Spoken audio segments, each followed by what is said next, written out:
want to talk about the do's and don'ts of running a coaching program and how this can save you heaps of headache, save you loads of time and energy, and focus on the right things to do. Because as we know, focus is the number one currency, which will dictate whether or not you will become successful running your business. And if you're new to my channel, my name is Tina Damen and I share tips and tricks along my business entrepreneurial journey. So if you're interested in learning about coaching, consulting, online course creation, building a business around and becoming location independent, hit that subscribe button and stay tuned with new content.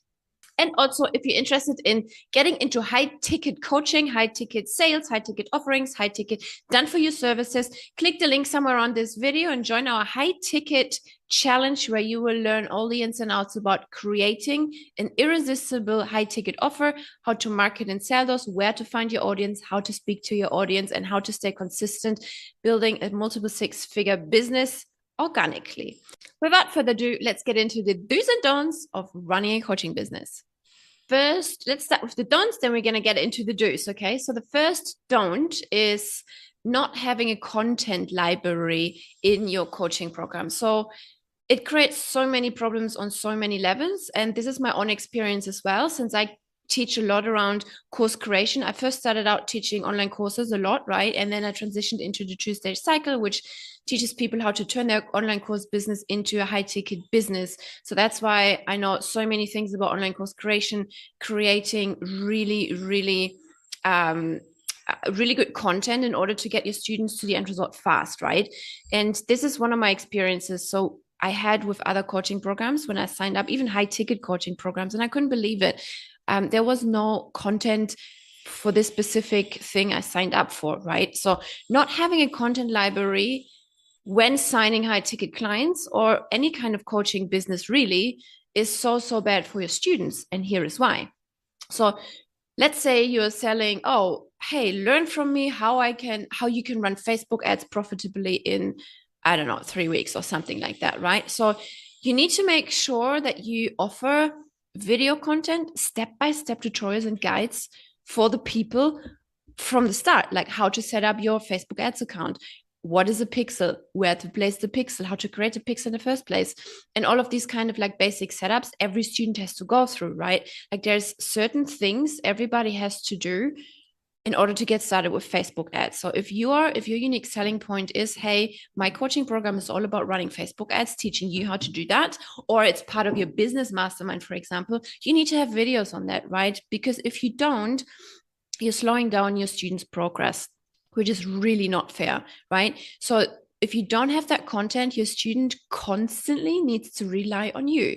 When do you have time to hop on a call and explain to me how to create an ad account or how to set up the pixel, all of these kind of things, right? So they're always depending on your schedule, which is also not so good for you, right? It also drains your energy as the coach and blocks out your valuable time in your calendar. And now all of a sudden, you're not leveraging your time as effectively anymore as you could be leveraging, right? So you need to repeat the same things over and over again with individual students on how to set up their things, how to set up the account, how to create a pixel, all of these basic things which everyone needs to go through.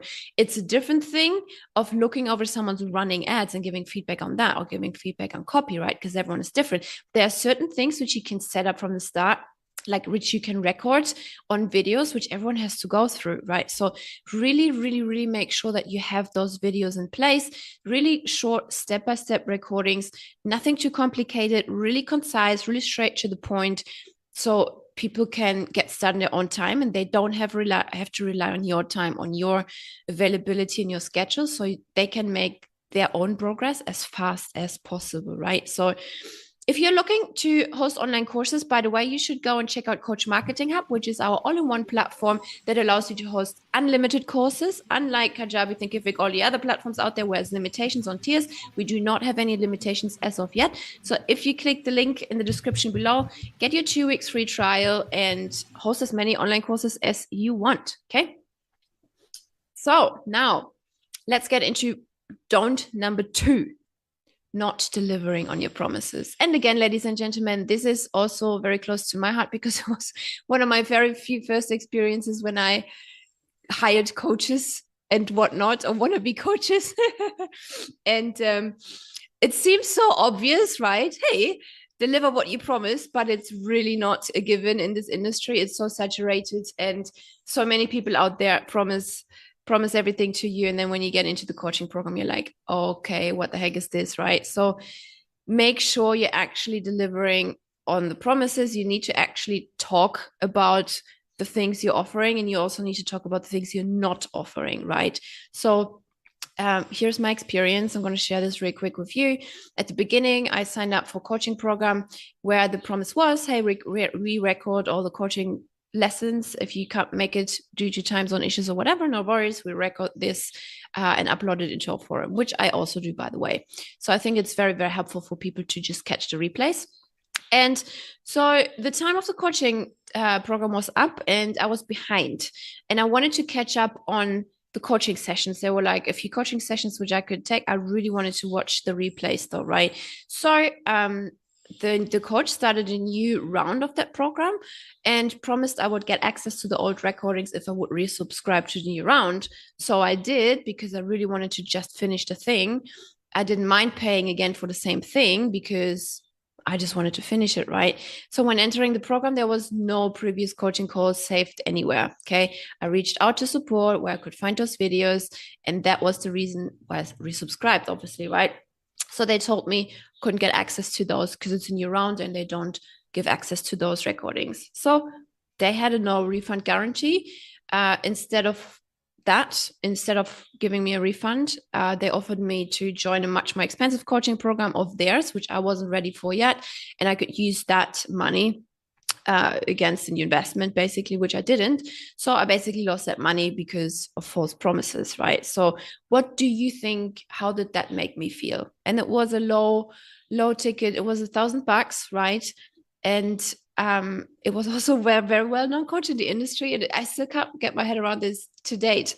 So what do you think? How did that make me feel, right? So I would never buy from this coach ever again. This coach has multiple five-figure coaching programs as well, which I could potentially be a customer for now further down the road, right? But I will never buy it from this person again because of this false promise. Now, I get it. Sometimes it may not happen on purpose, right? And people don't deliver, which leads me to the next really, really important point. So maybe there was like a miscommunication between the team, but you know, it happened, and it happened so many times to other people too. So you hear it over and over again in the industry, in Facebook groups, whatever. So coaches not delivering on the actual promises. So make sure that you're not one of those and that you actually deliver exactly what you promised, even maybe more, like over deliver, like wow your people when they get into your coaching program, right? So which leads me to the next point, which is probably really one of the biggest problems here, not having a clear transformation or label on the coaching program and the online course, high ticket online course, low ticket online, whatever product you're selling, there should be a clear transformation. There should be a clear label on it. Okay. So if you're not clear on what you're offering, how can your student be clear on what he or she is getting out of your program? Right? If they just respond to one or two of the pain points you're addressing in your marketing, like, hey, that sounds like me. It sounds like this person is the solution to my problems. Click buy. So they come in there and then they made up their own scenario. They made up their own expectations of what it is they want to get out of the program because you weren't clear from the very, very start. So you need to have a very clear and possibly tangible transformation of it. Like tangible doesn't mean, oh, I will help you to have more energy in your day. That's not tangible. You can't measure that. But if you go and say like, hey, I will help you to go from taking 5 naps a day to staying up 10 days in a row without needing to go to sleep, right? That's tangible. So you can turn an intangible result into a tangible result like that. So your transformation needs to be very clear and tangible. So if you take a coaching program and I will teach you the skill of launching, or I will teach you to be confident on dates, things like that. So it's not really tangible, how to be confident on dates, right? Or a better example here could be, I will help you to stay in your relationship and not get divorced. Like, I'm saving you the divorce. That's really tangible. You know what I mean? So, or the exact strategy. I'm teaching you the exact strategy on how to collect 100 leads per week of social media organically. That's one of the courses we sell, for example. Right. So that's measurable, it's tangible, very important. It's very clear what people get when they sign up, right? So again, if you're not doing this, the dissatisfaction of your students is already pre-programmed. It's already pre-programmed as you have not been clear on your message from the start. So if you just sell business coaching with Clara, they will come in and make up their own story about what it will be like working with you. They will set their own expectations, which will never be met because who knows what's in their mind. You cannot mind read, right? Because you don't know what they're thinking. And they do that because you haven't set their expectations right from the start. So expectation management is a very vital thing, which should start with you from the very, very beginning as well. Hey, if you get into my program, that's what you're going to get out of it. Here's my strategy, which should help you to get this thing. And that's it. It needs to be also communicated in one sentence, possibly, right? So that's it. That's the 3 don'ts. Let's repeat that really quick before we get into the do's. That was not having a content library. Okay. Save yourself and your student time. Not delivering on your promises. Come on, guys. And then not having a clear transformation or label, which saves you so much headache and dissatisfaction, unhappy students further down the line. Okay. So now let's get into what you should be actually doing. Okay. So number one do arrange the coaching call times to a time when most members can attend. Now I know so many people, so many coaches now will disagree with me so much on this because they're all about like, hey, build the business of your dreams, live according to your own schedule, sleep until you don't want to sleep anymore, and then do 3 hours of work 3 hours of work a week and then go to the beach and whatever, right? While this is amazing and it sounds great and so many people do that, I think a little bit different about this. So I'm one person, right, who's very flexible versus my entire group of students, right, who are in many different time zones, things like that. So the way I do this is I type all the countries where my people are at into a free online tool called Time Zone Converter. And it shows me a great overview on what time it is for everybody. If I just go ahead and change just one time for any location, right, it shows me the change time. It shows me the available time for any location I've typed into previously. So the way I can really consider my clients' schedule and make the coaching calls as accessible as possible for them. Okay. So I also, at this point, I would like to add that is probably also a very possible and works best if you have a smaller group of coaching students. Like if you have a group, if you're running group coaching, which you should, right? And you have not hundreds and hundreds of students in there, then that would be a really good thing to do, right? If there are hundreds and hundreds of people in your program, it probably won't be possible. So there's that. Then do number 2. Provide private access to your high ticket clients. What do I mean by that? So depending on the price point and then the unique situation your clients are in, you can provide CoachVox access to your clients. What is CoachVox? It's an app you download on your phone, kind of like a walkie-talkie tool where you can stay in touch with your clients and can leave each other's voice memos. Okay, so I don't like to use Messenger or Instagram for that, as we use social media purely for lead generation and not client nurturing, and it can get quite messy in there really quickly as well. So you may miss one or the other message. And again, expectation management here, right? Really, really big. Make it clear to your clients at the beginning of each coaching program, of each new enrollment, that social media chats are not the communication tools for students who are in the program. Okay. Important here is to also set clear expectations around the times when you will get back to the clients. For example, once a day, Monday to Friday, I will go through my Voxer or CoachVox and I will reply to all your messages. And you should also set like guidelines on how long should a message be. Like, hey, make sure that the message is not going to be over a minute, because there's no way on earth you need 10 minutes to describe the problem. The shorter you can describe the problem, the faster you will get a clear, concise answer to that. Okay. So providing this option, having access to you via walkie-talkie app like that, will provide your clients with more satisfaction, and that kind of like, it makes them feel much closer to you and they will feel taken care of, which is really nice. Okay. So point number 3, do number 3 Should have just labeled this differently.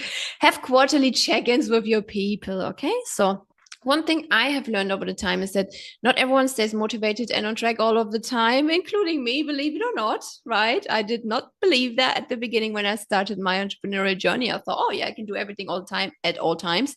You cannot, including me. So there is always times it goes like a roller coaster, especially in a very long coaching program, right? Which takes a bit longer. And I mean, if you want to build a sustainable business, it's not going to happen overnight. So you need to be consistently on it. Okay. So it goes like a roller coaster like this. And you could say roughly every 3 months, students could potentially fall into a dip after they rode the heights. Okay, so what we do is we have like a one-on-one call with our high-ticket clients only every quarter to review that plan your pay, which is an exercise I teach. It helps them to plan their yearly sales and marketing activities, right? So what we do on these calls are we reflect on the last quarter, we look over their goals to check if they have achieved their goal or not. Celebrate if they have, of course, and also identify reasons in case they have not hit their goals. So then we talk about how we can do this, what can we do better in the next quarter, and plan to refocus. Really, really important. Refocus every 3 months, right? And this really helps to get people back on track if they feel a little bit lost, to understand what did and didn't work in the past. Very important to stop doing certain things and double down on what worked for them, okay? So they now have reflected on everything and feel motivated again to get back into the game and to hit the next quarter. So that is it for me. And if you're looking to create, market, or sell high ticket offers, click the link in the description below and join the high ticket offer challenge, which will help you to create, market, and sell high ticket offers. And if you like this video, you know what to do. And if you want to avoid very common mistakes people make at the very beginning when trying to sell high ticket offers, click here and watch that video. Peace out.